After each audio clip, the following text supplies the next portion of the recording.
CBS Ghosts, Season 1 full recap and breakdown. Every hilarious haunting, every ghostly backstory, and every heartwarming moment. Right here. Welcome to Tinkles and Tales, where stories come to life, even after death. I'm your host, Charlotte, and today, we're diving deep into the afterlife with a full episode-by-episode recap of CBS's Ghosts Season 1. Before we begin, I just want to say thank you truly for subscribing to this channel, for liking every podcast, and for sending in so many wonderful messages. Your support keeps this ghost train running. And if you're new here, tap that subscribe button right now so you don't miss our magical, mysterious, and often mischievous stories. All right, let's step into Woodstone Mansion and meet the dead who refuse to rest, and the living who have to deal with them. Asterisk, asterisk. The premise. Sam and Jay, our lovely, totally out of their depth New York couple, inherit a huge, rundown country mansion from a long-lost relative. Their big idea? Turn it into a bed and breakfast. Easy, right? Except the house is haunted, and not by one or two ghosts. Nope, by a full-blown, historical, chaotic cast of characters who died on the property across centuries. The twist? After a fall down the stairs, Sam gains the ability to see and speak to them. Jay, her husband, can't. Classic sitcom setup, with supernatural spice. What follows is a hilarious, heartwarming, and surprisingly deep journey of friendship, forgiveness, and figuring out how to coexist with 8 very loud dead people. The ghosts of Woodstone Mansion. Let's quickly meet the gang upstairs, literally and spiritually. Heady, Gilded Age rich lady. Think corsets, capitalism, and constant judgment. Trevor party hard Wall Street bro who died at a wild party. His signature look? No pants. Alberta.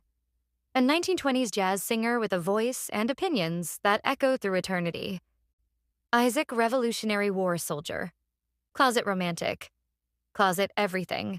Pete Scout troop leader who got shot in the neck with an arrow. The most wholesome ghost of all. Flower. A 1960s hippie who once hugged a bear. She's spacey but sincere. Thorfinn. A Viking with rage issues, lightning wisdom, and surprisingly tender moments. Sasapis. The dry, witty Native American storyteller who's constantly over it, but deeply insightful. They can't leave the house. They can't interact with the physical world, but they can gossip, meddle, and make Sam's life extremely weird. Episode 1. Pilot. Sam and Jay inherit the mansion and visit it for the first time. The ghosts are curious about the new owners and deeply annoyed that their peace is about to be disrupted. When Sam accidentally falls down the stairs and flatlines briefly, she comes back with a new ability. She can see and hear the ghosts. Cue chaos. Jay doesn't believe her, and Sam thinks she might be losing her mind. Episode 2. Hello. The ghosts try to communicate with Sam, who's still adjusting to this very unwanted supernatural connection. Jay thinks the house is messing with her. Eventually, Sam accepts that the ghosts are real, and the ghosts, who haven't been heard in centuries, start bombarding her with opinions. Everyone is confused, loud, and fully committed to their new roles as ghost roommates. Episode 3. Viking Funeral. Thor is upset that no one ever gave him a proper Viking burial. Sam and Jay attempt to honor his culture with a symbolic send-off. The gesture leads to Thor opening up more emotionally, showing the first signs of the ghost's ability to heal their past traumas. Meanwhile, Jay is still trying to renovate the house amid invisible sabotage. Episode 4. Dinner Party. Sam and Jay throw a test dinner to get their B&B dreams started. But when the ghosts interfere, especially Trevor, who gets way too involved in guest interactions, things spiral into disaster. Alberta starts whispering secrets. Isaac's colonial ghost drama kicks in, and Jay still can't see what's causing all the chaos. Episode 5. Alberta's fan. A superfan of Alberta's jazz career visits the house, trying to prove Alberta was murdered. Alberta starts reliving her past, sharing her story with Sam. The murder mystery adds depth to Alberta's character and becomes a subplot that lasts through the season. Episode 6. Pete's Wife. Pete sees his widow visiting the mansion and is thrilled, until he learns she's moved on with his best friend. Pete struggles with feelings of betrayal, but in the end, accepts that the living have to move on. one of the most touching episodes of the season. Episode 7.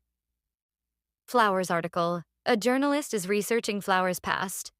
She's excited until she realizes her legacy might not be what she hoped. The ghosts talk about how they're remembered or forgotten. It's surprisingly emotional for an episode involving a woman who once got high and ran into the woods. Episode 8. Jay's sister. Jay's skeptical sister visits. She thinks Sam's ghost talking is a cry for help.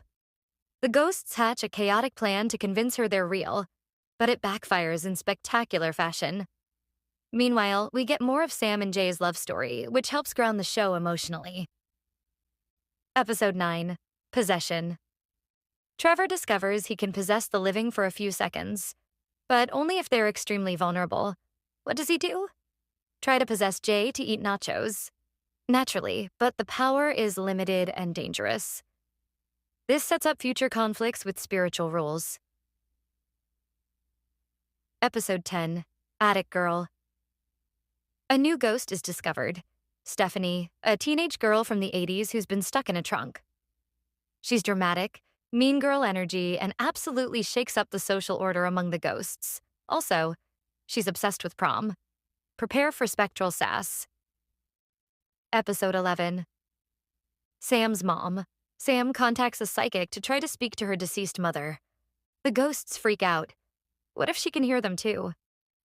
Turns out Sam's connection to the afterlife is rare. We see her grieving her mom while balancing the pressure of being everyone's ghost translator. Episode 12. Jay's friends. Jay's old gaming buddies show up to play. The ghosts want to understand what makes gaming so appealing. Trevor gets way too into it. Isaac tries to understand rules. Flower thinks they're summoning spirits. It's absurd and hilarious. Episode 13. The Vault. A secret vault is found in the house. Inside, scandalous letters and some of Hetty's darkest family secrets. Turns out her husband had an affair, and Hetty's entire sense of dignity is challenged. It's her biggest growth moment in the season. Episode 14. Ghostwriter. Sasapis wants to tell his stories to the world. He gets Sam to pretend the ideas are hers to pitch to a magazine. It works until Sam is outed, and Sass has to choose between fame and integrity. Quietly, one of the best written episodes. Episode 15. Therapy. Thor starts having emotional breakdowns and flashbacks to his violent past. The ghosts stage an intervention. He finally opens up, and you realize even a Viking warrior can have mental health issues. Hugely underrated episode. Episode 16. Trevor's pants. We finally learn why Trevor died without pants. The full backstory is revealed, and it's surprisingly sad. He was trying to help someone in need, and it cost him his life. And his pants. It completely changes how you see him. Episode 17. Attic Girl returns. Stephanie comes back and throws an undead prom. Sam and Jay go along with it to stop the ghosts from tearing each other apart. Peak comedy meets 80s nostalgia. Episode 18. Farnsby B. Season finale. The Farnsbys, snooty B&B rivals, try to shut Sam and Jay down. The ghosts band together to help the couple win over inspectors and prove their business can thrive. The final scene shows the ghosts finally feeling like a family, and Jay accepting their presence, even if he can't see them. And that's season 1 of Ghosts on CBS, a show about death, yes, but also about love, laughter, and found family. Every ghost has a past. Every episode has heart. And every joke has a little magic behind it. If you enjoyed this full story summary, make sure you subscribe right now. Like this podcast, leave a comment, and tell me, which ghost is your favorite? Are you Team Trevor or Team Hetty? Team Flower or Team Pete? Thank you for spending time with me in the most delightfully haunted house on TV. I'm Charlotte, and this is Tinkles and Tales. Until next time, stay curious, and maybe keep an eye on your attic.